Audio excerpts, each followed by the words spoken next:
Other than USA basketball, CJ, your signature event was what?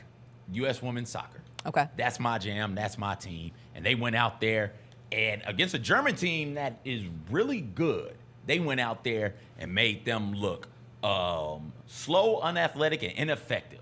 The front of Trinity Rodman, Sophia Smith, and Mallory Swanson is incredible. Those forwards are able to apply so much pressure from various parts of the pitch, and it just causes your defense to break and them to get easy looks. If they can finish in that last third, that'll be the only question I have.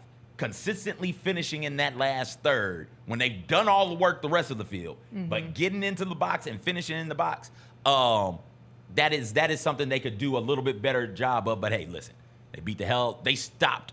That could have been a curb stomping. They stopped on Zambia, one of those countries. Wherever the emphasis is. Wherever it is. They stopped on them once they got up 3-0 and they went down a woman. They stopped on them. They kept it on Germany, and then they pulled it back towards the tail part of that. I think they could have got another goal. Trinity Rodman over there on the right edge, she just boom, gets the ball, and then she outruns everybody to the ball. It's been a while since we've seen that type of speed on this women's roster, and all of them have that. Yes. All of them are fast up there. And then you have the stalwarts in the middle, the ones who've been there, done that, and seen it, and can keep everybody organized. You have my captain.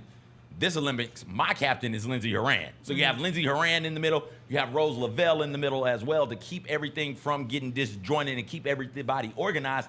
And then on that back line, there is still an incredible goalkeeper, and the emergence of Germa, as she continues to grow and fill out her role on that team, and assume for somebody so young to be already the leader, one of the leaders on that team is incredible. So, like, I'm in love with this woman. They're so fun to watch. I'm in love with it. It feels like we're back. It feels like we are back in a women's soccer is so fun to watch in the U.S. moment. We held on a touch too long. That's okay. Well, not if it results in losses. Right. No, it's not. No, it's not. But we've moved past now. We've been able to rebound back. You hold on to those glory teams, those teams led by Rapinoe, those teams led by Alex Morgan, right? Like, we held on to those players and to those teams a little bit too long and didn't really have the pipeline going. And there's been a concerted effort to say, hey, we're going to get this pipeline back, and we're going to start.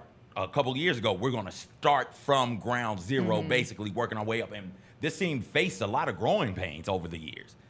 They lost back-to-back games, if I remember correctly, to England. They lost to, like, the Netherlands that also on that trip. They lost to Mexico last year, if I recall correctly. World Cup vibes last year, bad. Down bad. So the World Cup, they didn't even make it to the semis or quarters. Nope. They didn't make it to They might not have made the quarters. I don't think they made the quarters. And so there's been a concerted effort to get better at that. And that's why you see someone like Alex Morgan, someone who has the bona fides to be on this team, somebody who is still great. They're like, yo, you only play one position. And unfortunately, it's a Jason Tatum thing, start, bench, cut. Unfortunately, these players here are a touch better right now than you. Not saying they're better all time than you, not saying they'll be more impactful than you, but they're better right here, right now than you. We can't do the legacy thing with you. I'm sorry, we only got 18 spots. Good luck. And so they made that decision, and this team looks unbeatable. Right. And I love that. The Jessica Benson Show with CJ Hart, live every weekday at 8 a.m.